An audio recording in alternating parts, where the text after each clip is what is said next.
बाबा जी की प्यारी संगत को राधा स्वामी जी। यह साखी एक आदर्श शिष्य के ऊपर है। महाराज चरण सिंह जी ने पुरानी बातों को याद करते हुए एक वाक्य सुनाया।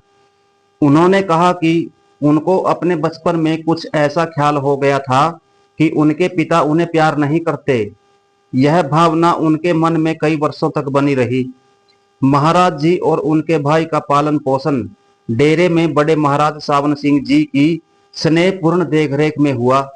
दोनों भाइयों को साथ ही बलसराय के स्कूल में भेजा गया, जो डेरे से करीब 1 मील की दूरी पर है, जहां वे रोज पैदल जाते थे। दोनों भाइयों ने बाबा बकाला के स्कूल में 5वीं कक्षा में प्रवेश किया। 6ठी क्लास में पहुंचने पर महाराज चरण सिंह जी के भाई को पढ़ाई के लिए जालंधर भेज दिया गया, जबकि महाराज चरण सिंह जी बाबा बकाला के स्कूल में 10वीं क्लास तक रहे। महाराज जी उस समय छोटे ही थे और स्वाभाविक था कि दोनों भाइयों के साथ अलग अलग व्यवहार होने के कारण उन्हें बुरा लगा, क्योंकि बाबा बकाला एक छोटा सा गांव था और जालंधर एक बड़ा शहर। महाराज चरण सिंह जी के भाई को एक साइकिल भी दे दी गई, लेकिन महाराज जी को पैदल ही स्कूल जाना पड़ता था। इन सब वर्षों में उनके पिता ने कभी उनसे पढ़ाई के बारे में नहीं पूछा और न ही उनके और किसी काम में दिलचस्पी ही ली। महाराज जी अपने पिता के इस उदासीनतापूर्ण व्यवहार को नहीं समझ पाते थे और उनको इस व्यवहार से ठेस पहुंचती थी। जब महाराज जी की सगाई के प्रस्ताव आने लगे तो भी उनके पिता ने कोई रुचि नहीं दिखाई। आखिर जब बड़े महाराज सावन सिंह जी ने उनकी सगाई राव साहब की पुत्री हरजीत कौर से कर दी, तब भी उनके माता पिता डेरे में नहीं थे और बड़े महाराज सावन सिंह जी ने उनसे इस बारे में कोई सलाह तक नहीं ली थी। इस तरह महाराज जी की सगाई के एक दिन पहले शाम को बड़े महाराज सावन सिंह जी ने उनकी छोटी बहन गुरनाम कौर की सगाई बिना उनके माता पिता से पूछे ही तय कर दी थी। अपनी सगाई के बाद जब महाराज जी सिरसा गए और अपने पिता को बताया कि उनकी और गुरनाम दोनों की सगाई हो गई है, तो उनके पिता ने इस बारे में कोई पूछताछ नहीं की।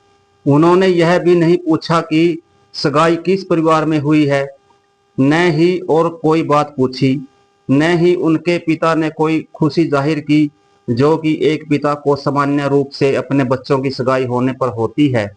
यह स्वाभाविक था कि महाराज जी को उनके बर्ताव से दुख हुआ। उन्हें यही लगा कि उनके पिता को उनमें कोई दिलचस्पी नहीं है। यहाँ तक कि जब महाराज जी सिरसा में वकालत करने लगे, तब भी उनके पिता ने कभी नहीं पूछा कि उनकी वकालत कैसे चल रही है या वह कितना कमा रहे हैं।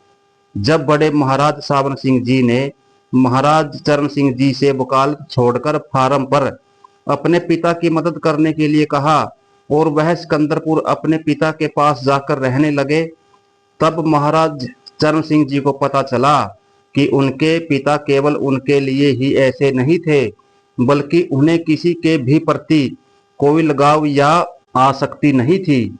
न उन्हें अपने परिवार के सदस्यों के प्रति कोई रुचि थी और न ही परिवार की बातों के प्रति।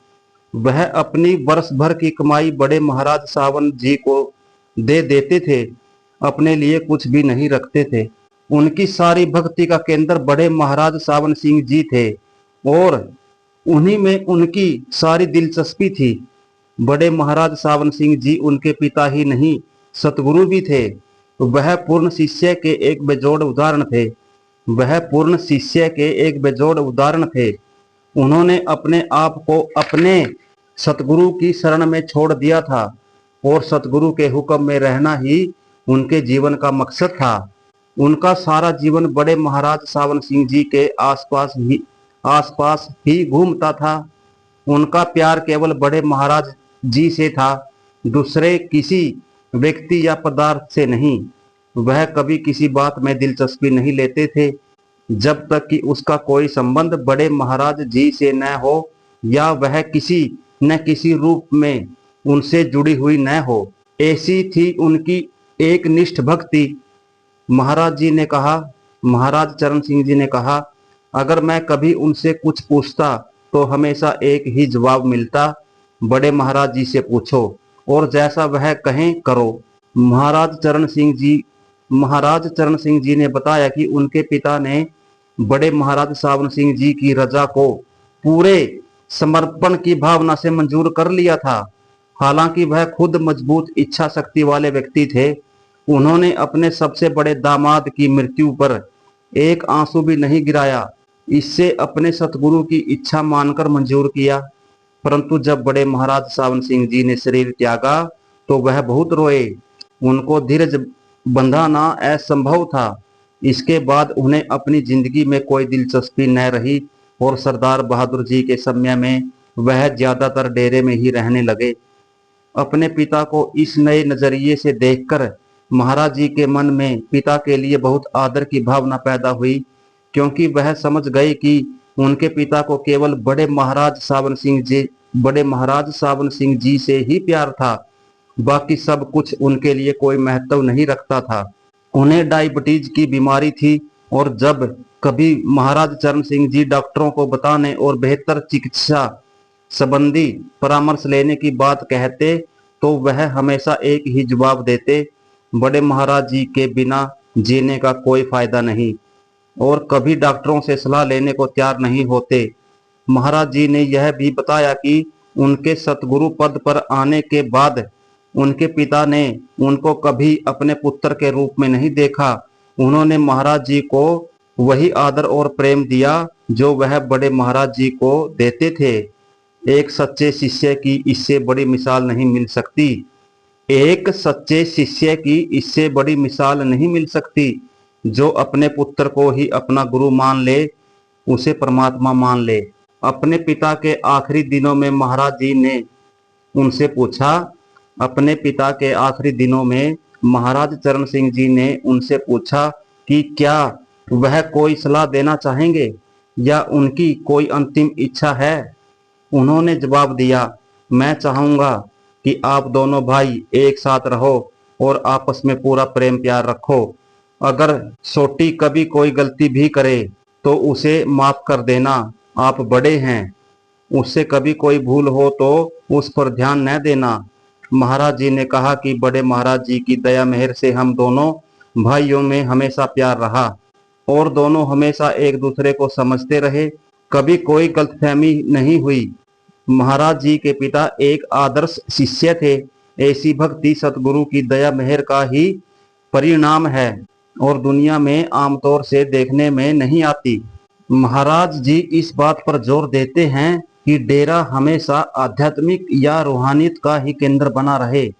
जैसे कि इस उजाड़ और सुनसान स्थान को भजन और सत्संग के लिए चुनते समय बाबा जयमल सिंह जी की इच्छा थी। महाराज जी ने एक बार सत्संग में संगत से कहा, सत्संग से पहले मैं एक बड़ी जरूरी विनती करना चाहता हूँ। कृपया बड़े ध्यान के साथ सुने और समझने की कोशिश करें। अपने रहने के लिए संत महात्मा हमेशा एकांत ढूंढते हैं। वे शहरों और गांव की हलचल से दूर रहना चाहते हैं, लेकिन जो मालिक के भक्त होते हैं, जो परमार्थ के खोजी होते हैं, जिन्हें मालिक से मिलने की तीव्र इच्छा और कशिश होती है, वे उस जगह भी संतों के पास पहुंच जाते हैं। क्योंकि चंदन का पेड़ कितने भी जंगल के बीच क्यों न हो, उसकी खुशबू दूर दूर तक फैल जाती है। बाबा जी की प्यारी संगत जी, ये थी साखी एक आदर्श शिष्य। ऐसी ही साखी के साथ फिर मुलाकात होगी। तब तक मुझे दीजिए आज्ञा। राधा स्वामी जी।